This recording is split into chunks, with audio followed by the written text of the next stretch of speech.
Then we have the colon cleanse. So how do we know if your diet is not balanced? Paano mo nalalaman? The primary symptom is constipation. Pag hindi regular yung pagdumi mo or nagtutubol ka, hindi balanse yung pagkain mo.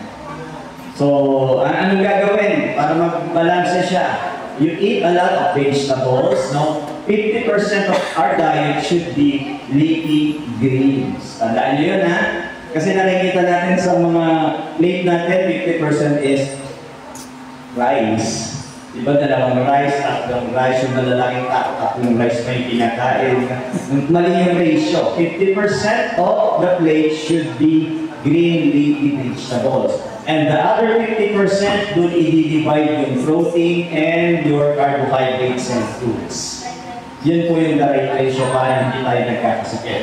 Now, with colon cleanse, kung ikaw ay very busy, no, hindi mo na ma-prepare yung sarili mong food, hindi ka na makapag-planning mo anong kakainin mo, basta kung ano tinitinda dyan sa karinderya, ano ka, hit and run ka, doon ka nakakain, hindi balance yun. So you need to take this on a daily basis. So, may psyllium fiber siya, actually yung psyllium fiber, nag-expand siya na parang gel. So, ang effect mo, hindi siya na-absorb, hindi siya na-digest. The same thing din, pag nilabas mo, gel pa rin siya, madulas.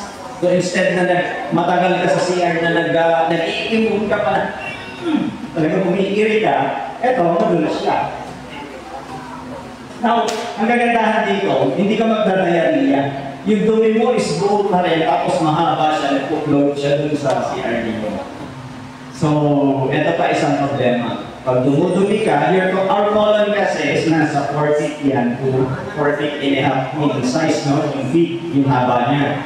So, laging puno yan. Every time we tignan nyo yung dami ng kinakain nyo. Kasi, ang nangyayari dyan, kung marami kayo kumain tapos maglalabas ka ganito lang kahaba, saan mo tinatago yung iba?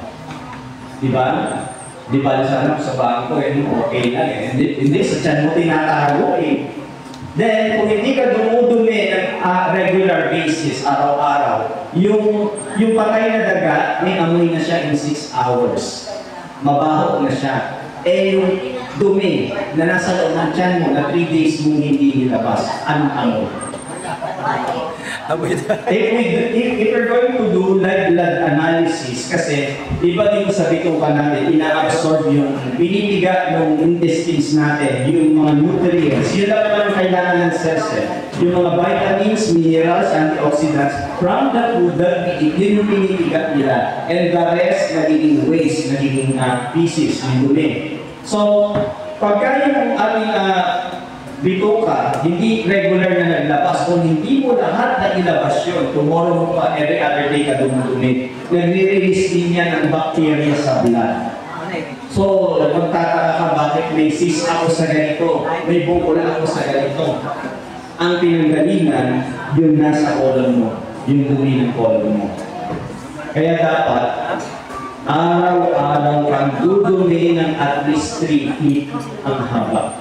So, i-measure mo yun. Pupulutin mo, i-ibigin niya mo, tapos i-gaganyan mo. Joke yan. Basta, i-estimate nyo na lang, patingin nyo. Kasi it's a good thing na i-observe nyo rin yung pupo nyo. Kasi ang ginagawa nyo, pinipicture nyo na yung food eh. Pero hindi nyo na tinitignan yung pupo. Sa ito, pinaplas nyo na kagad. Dapat tinitignan nyo rin yung itsura nyo kung ano yun. Kasi doon nyo rin ma-analyze kung healthy kayo or hindi. Pag nakalubog siya, that means kulang sa dietary fiber. Pag nakalubog siya, mas healthy siya kasi may presence no dietary fiber. Ito yun, dietary fiber. Sa acidic ka daw, kapag nakalubog. Nagkasal kung matakaw ka sa meat, lulubog siya. Kung hindi balance, kung too much yung meat sa diet mo, hindi balance, lulubog din yung dumi mo. So matigas din siya. Fruits and vegetables dapat yung content ng diet. Yun lang. So, kung wala yun, ito yung substitute.